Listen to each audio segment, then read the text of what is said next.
welcome back to Living Life Simply. My name is Racheli if you're new here, and I'm so happy to be back in my kitchen sharing with you another recipe. So today's recipe is going to be a one-pot quinoa curry. It is so simple and so quick to prepare. It takes under 10 minutes to prep, and then it's ready to eat within 30. So I really hope that you enjoy it, and without further ado, let's get into it. So I have all the ingredients in front of me that you will need for this recipe. The first one being quinoa. So I'm using today 1 cup of quinoa, and I soaked my quinoa. I like to soak it since I find it more digestible. I soaked it for 8 hours today. You can also soak it overnight. And yeah, so you have the 1 cup of quinoa. Next, I have a variety of vegetables, and you can use honestly any vegetables that you enjoy, any vegetables that you have on hand and need to use up. But today I decided to use about 1 cup of broccoli florets that I cut pretty small. I also used half of a large zucchini, but if you have a small one, you can use the whole zucchini. I also cut 2 small russet potatoes into cubes. I also have, of course, onion. I find that onion adds such a great taste to any dish, and with it I always put some garlic. I have 3 cloves of garlic here that I chopped, and I also decided to add some leafy greens, but if you like herbs, you can change those leafy greens for some herbs. And that's as far as the veggies go. Then optionally, if you want to add some protein to this, I'm adding some cubed tofu. I'm using half of a pack. I also have here some veggie broth. You want to have between 6 and 8 cups of liquid for this. It can be water or veggie broth, whatever you have on hand. And if you want to make your own veggie broth at home, I actually have a video on how to turn your veggie scraps into veggie broth that I will link up here as well as in the description below. I also have 1 cup of coconut milk that we'll add at the end, and I have half a tablespoon of curry. If you really like the taste of curry, you can add more. If you don't like it as much, you can add less. It really is up to your own taste. And that's the only spice I'm adding because my veggie broth is full of flavor. But if you're doing water, maybe you want to add some cumin, paprika, maybe some spiciness if you like it spicy. So really be creative in what veggies and spices you add to make it the perfect one-pot quinoa curry for you. So now that we have all the ingredients, it's time to put it all together. I'm using this medium-sized pot, and I'm going to go ahead and start by heating up the pot with a little bit of veggie broth.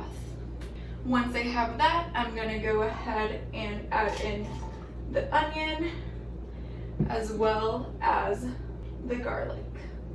So as you see, I do like adding first the onion and garlic, let it cook for a little bit before adding the rest of the ingredients in.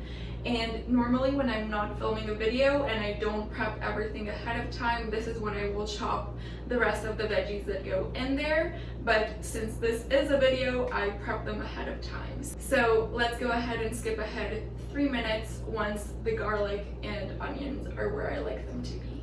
Okay, so 3 minutes have passed and the onion is translucent like I like it to be.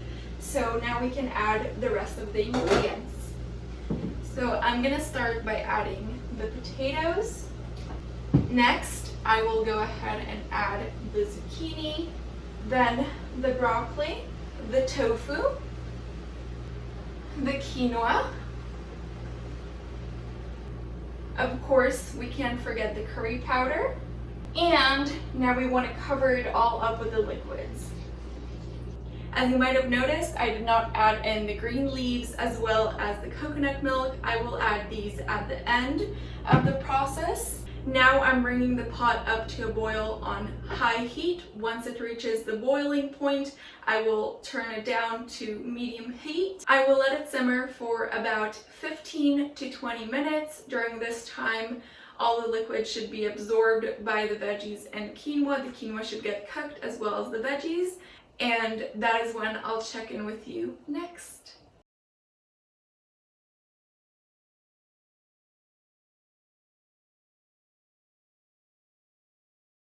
Okay, so it's been about 17 minutes and all the liquids seem to be absorbed, so I'm going to turn this off and it is almost ready to serve. The last part is, as I mentioned, adding the green leaves. And again, this is optional. It depends if you're deciding to add it or not. I'm going to give it a stir through. And then the last, but definitely not the least, since it adds so much creaminess, is the coconut milk. Again, if you don't have this on hand, you don't need to add it, but I do think it adds some delicious taste and creaminess. That is basically it. And now all we have left to do is to serve it.